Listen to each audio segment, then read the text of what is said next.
quite a distance. Lulu is passing now with the 4-inch scale McLaren Endurance. A lot of these engines, like this one of Lulu's, built by their owners, very often in a very simple garden workshop. And then we have number 24 here, owned by Brian and Wendy Coombs of Exeter. This is a 4.5-inch scale Foden C-type wagon.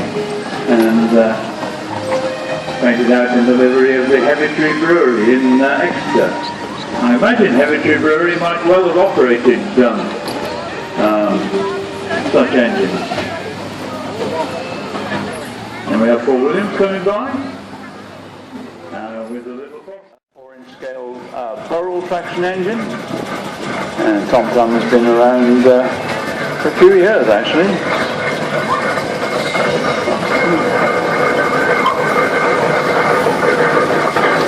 Then we have 4-inch scale Burrell road locomotives, owned by Peter Hibbert. Road locomotives, of course, were designed for haulage on the roads, and they have certain features that makes them slightly different from traction engines. And then last of our miniatures, unless any more appear in the full-size ones. We have what pulled behind traction engines, always referred to as traction wagons.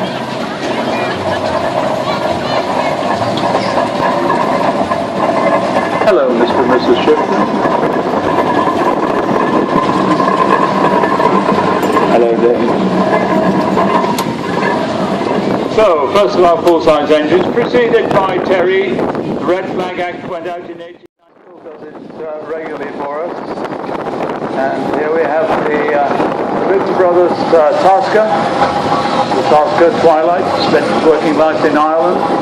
Irish registration there, IB, you might recognise that. And it's been around the circuit for some time. Tractors, of course, built initially to a 3-ton limit, then later on to 5 tons. Used for light haulage, and quite a lot of them, fortunately, have survived.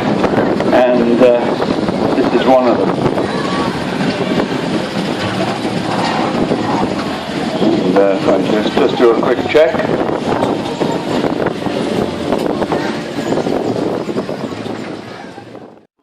With consecutive registrations and makers numbers, 3 examples of this particular Marshall roller have survived. And then we have Mike White's little aging Cynthia. It's actually spent its life in Switzerland. And I think Mike's had enough of hearing me calling it the Swiss roll these days, but it's brought back to this country in 2008, owned by Mike White, and he's based, well, again, not far from Taunton, not far from where Alex Chambers lives. And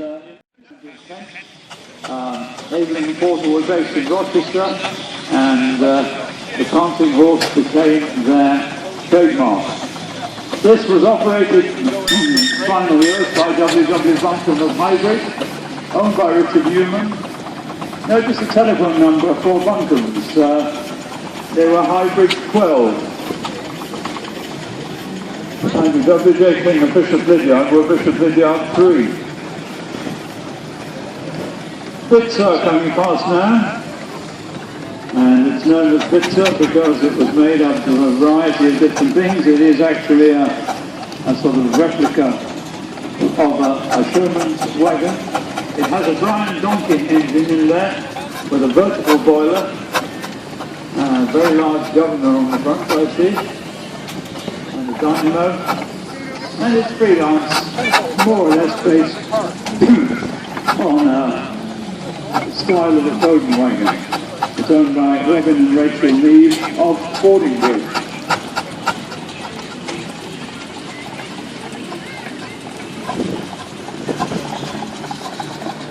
Oldest traction engine we've got here, this is Stuart Carnes' Duke of Windsor. 1894, barrel general purpose single cylinder traction engine.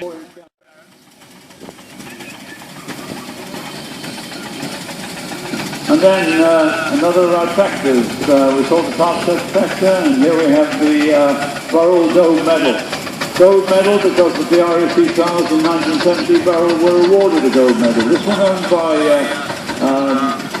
the Sandy Bay Museum collection in the care of Adam and Terry there, as it has been all weekend. So a lovely little tractor, not least because it is so original. I mean, most of these tractors now, even since their working days, have been fitted with rubber tyres. This one's still on its steel brakes, still on its steel front wheels. It has a sister tractor that is kept at the Hollyton collection in Hampshire, which some of you might know.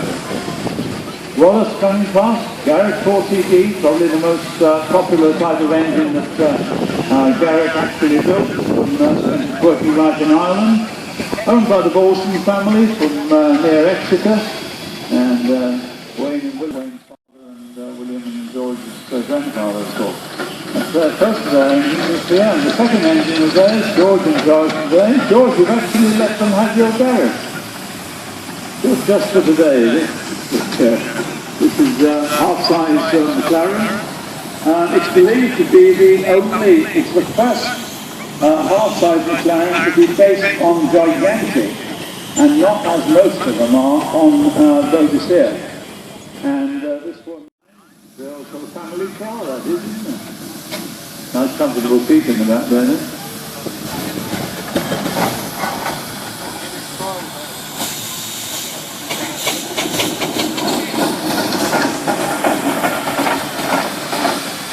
Then we've got this 3-month miniature traction engine, half-size traction engine based on a bowl, owned by Louis Showman, who's driving it there. A log load behind, and large supply siding barrel, I suspect. But this was built actually by George Mark, dating from 1924, number 5260, if you really want the number. And this one's been owned by Bob for a good number of years now. He's done a lot of work on it recently. Sentinels, of course, started off down in the Poland, and we're going to Shrewsbury and Shropshire, and we're the great rivals for Poland. They also chose from the name of their wagons, or the word wagon with 2 G's. Vertical boiler in the back, 2 system engines under the chassis. For that reason they refer to as underclass wagon. Lovely barrel road locomotives coming along there. I don't actually have any details of this. 4-inch scale, based on the super scenic road locomotives. You look carefully, it has 2 dynamos there. We may have a chance later on to say something about the super scenics and why they had 2 dynamos. That's very nice there. In traction wagons, you've got a cage for the dog. Does that make it a beast wagon, do you suppose? Well, we saw a Sentinel, now we've got a Foden. Jeff Warren's lovely XWJ King, ex-Goodman Corporation before that, Foden wagon. Based not all that far from here, particularly near Lamport. Yes, he's had it since he bought it with 2 friends back in 1971 for sale at birth. And it's a nice old wagon. Very different from the Sentinel train drive, you can see there, and the actual running gear, if you like, is the cylinders and so on top of the boiler like a traction engine. This engine coming along here now, Fowler,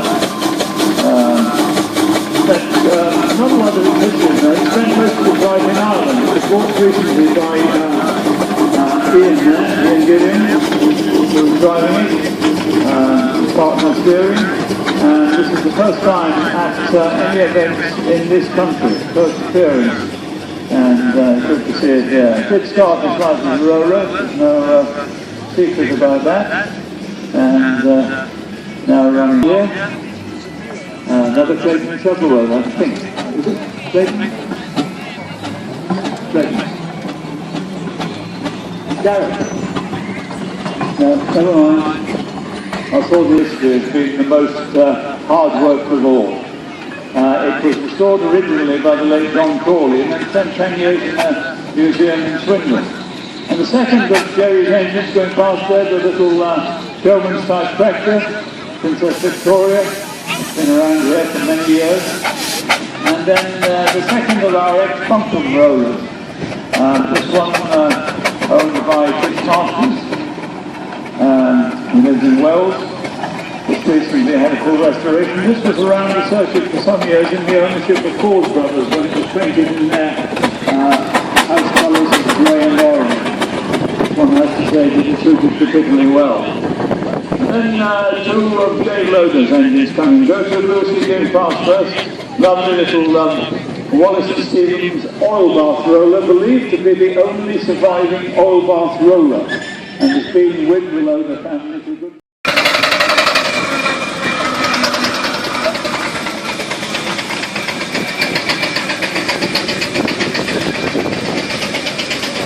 The Marshall roller coming past here, it's Devon County Council owned by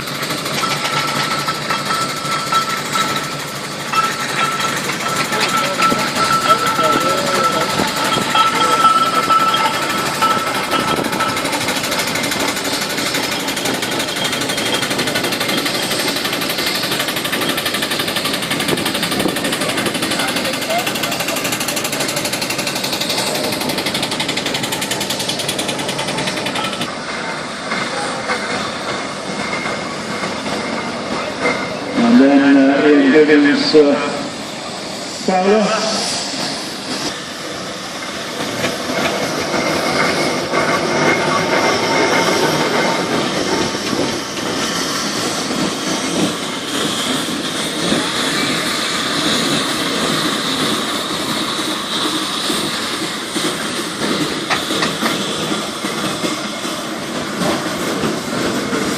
And then the steamroller just coming past me at the moment.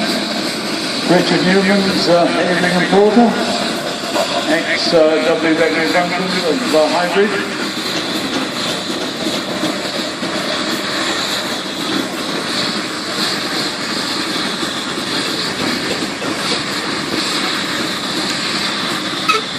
Jess Walden's Spoken, showing a little turn of speed as it goes around the middle of the arena. These wagons, of course, spent their time on haulage on the road. Now we have decided two ex-Bunkum rollers travelling one behind the other.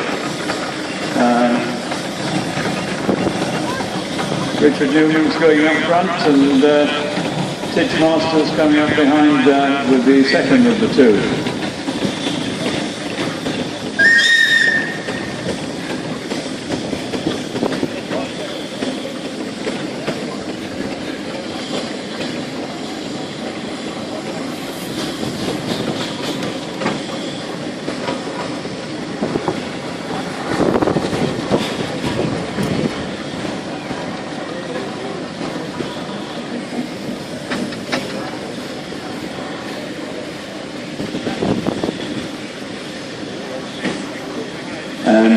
And then what do we have left? We have the little Abbey Porter tractor, showman's tractor owned by Jerry Gotch.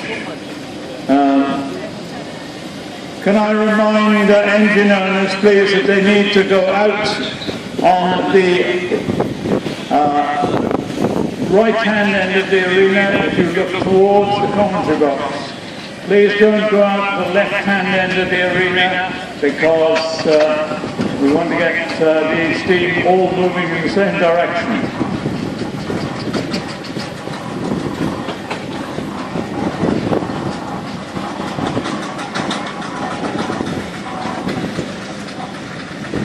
If you can get out as quickly as possible, please now. We have the Beagles dealing here at 3 o'clock. So I'd be grateful if you can make your way out of the arena now. We have the Loder families.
Right, ladies and gentlemen, we are expecting to have the Turbo Eagles down here at any moment, and we will have the arena clear. The show ring, we have the Purbeck and Mid-Dorset Beagles just about to come in the main ring. We're waiting for the steam engine to come out of the ring before we let the Beagles in. We're waiting to go down the flat Beagles.